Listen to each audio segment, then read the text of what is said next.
Topping today's news, while the country mourns the loss of several prominent Bahamians, young men continue to resort to gun violence as a man is shot dead in Pinewood Gardens. Condolences continue to pour in for the late Cabinet Minister Obi Wilchcombe. Hundreds attend day one of the British Colonial Job Fair and another attempted suicide, this time on the island of Abaco.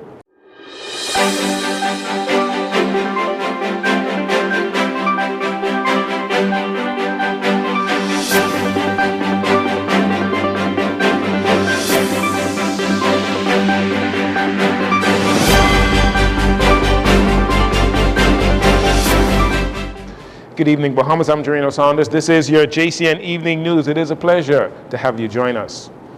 A 44-year-old resident of Pinewood Gardens is the country's latest homicide victim after he was gunned down in front of his home on Acacia Street, that's in Pinewood Gardens. According to police reports, sometime around 9:09 p.m. on Monday, police were alerted by ShotSpotter technology to gunfire in the mentioned area.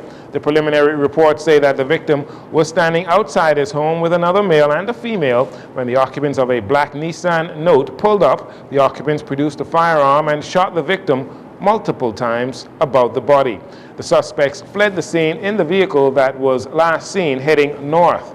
The victim was transported to the hospital in a private vehicle where he later succumbed to his injuries. Aggressive investigations continue into this matter.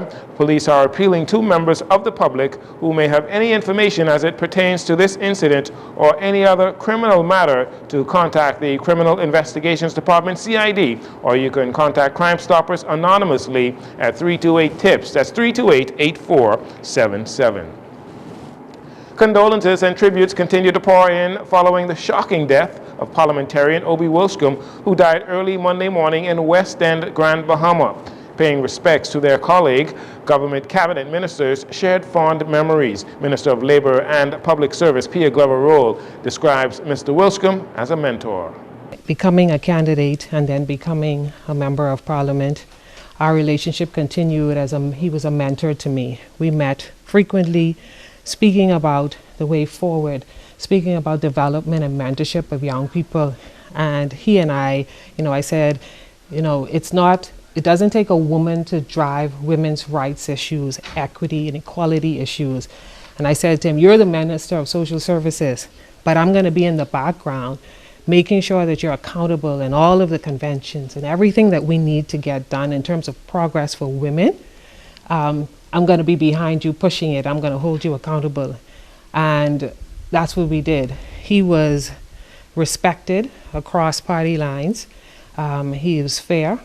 He was somebody that always believed in giving your best. Minister of Transport and Energy, JoBeth Kobe Davis, says the passing of Mr. Wilchcombe is not only a great loss for the Progressive Liberal Party, but also for the country. It's a great loss to us young politicians who are thankful to people like Minister Obi Wilchcombe that made it a purpose to be sure that we were ready and prepared, and that we had the great support of those who've been doing it before us. And we understood the importance of the role that we're playing and the importance of building and being a part of building our country. And that he wanted to make sure that it was clear that he believed in us and he believed that we are the future. We must work towards being a part of the change that we want to see, and making sure that he was clear in his efforts to do all that he can to show us that he was giving us the opportunity and he will support us. Minister of National Security Wayne Munro says he will particularly miss the time they spent sitting next to each other in the House of Assembly. He was a man who spoke from his heart at all times. I last saw him speaking at the rebrand of ZNS. And his address showed the passion of somebody who had been in broadcasting, who had an appreciation for what broadcasting was in the past, had become and what it could be. He always spoke about what we could be as a people. And he never lost hope, regardless of how vexing a situation could be. I remember when he spoke to me about the young women who were trafficked, young girls who were trafficked, and his passion that we not only had to bring the perpetrators to justice, but his focus was always, what do we do about the people who are hurt? And so he always sought to address the hurt. That was Minister of National Security Wayne Munro speaking on the loss of his colleague, Obi Wilchcombe. Meanwhile, the official opposition is also in shock and saddened by the passing of Mr. Wilchcombe. Free National Movement leader Michael Pintard reminisced on their relationship and expressed heartfelt condolences to the Progressive Liberal Party and Minister Wilchcombe's family.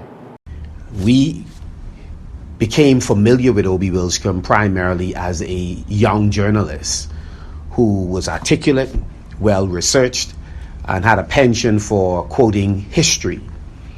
He parlayed the considerable support he had garnered as a journalist into a strong base that later supported him when he decided to enter frontline politics. Those of us who operated opposite Obi Wilchcombe, we were keenly aware that if you were speaking on the same platform that he was speaking on, that you had to be thoroughly prepared. Once again, he brought his wit, sometimes his humor, but certainly a historical perspective to the various issues that he addressed. And he had a way of weaving himself into that particular issue. Mr. Pintard says Mr. Wilchcombe will be missed dearly throughout the country and that the F&M pauses to mourn this tragic loss, as well as the loss of Keith Bell's wife, Clara, who died over the weekend following a private battle with cancer. We believe it is important for us to pay tribute to our colleague. At this time, we also wish to remember the Honorable Keith Bell, who lost his wife just yesterday. And a number of us have also reached out to him, seeking to extend condolence to him and his family.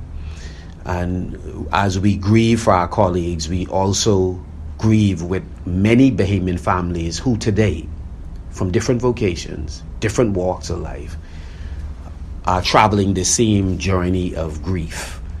And death has a way of helping us to recognize what's important. And while the issues we debate in Parliament and address on behalf of the Bahamian people are extremely important and we'll continue to address them, we want to remember the families who have recently laid loved ones to rest, and we pray that God would provide healing in this most difficult time. Mr. Pintard says the F&M will make a statement with regards to an upcoming by-election in the near future, but their focus right now is mourning the passing of a giant in politics here in the Bahamas. Leader of the Coalition of Independents, Lincoln Bain, and leader of the Bahamas Constitution Party, S. Ali McIntosh, also extending their condolences to the Progressive Liberal Party and the Wilchcombe family.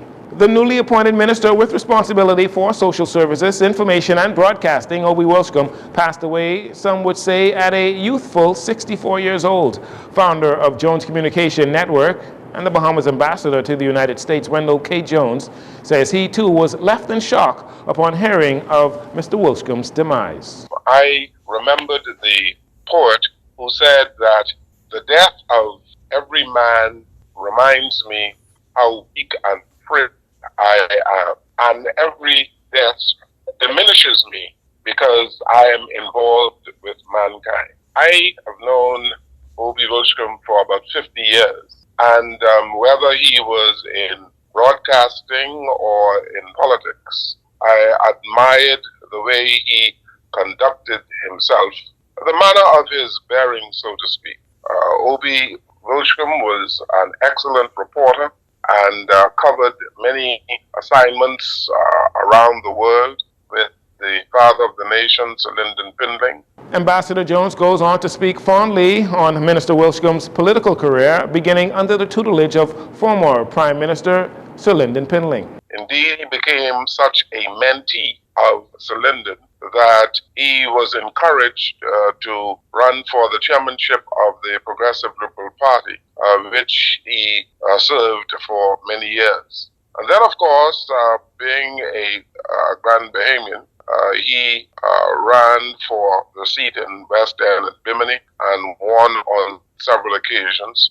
And in 2002, he began as Minister of Tourism and served admirably in that position.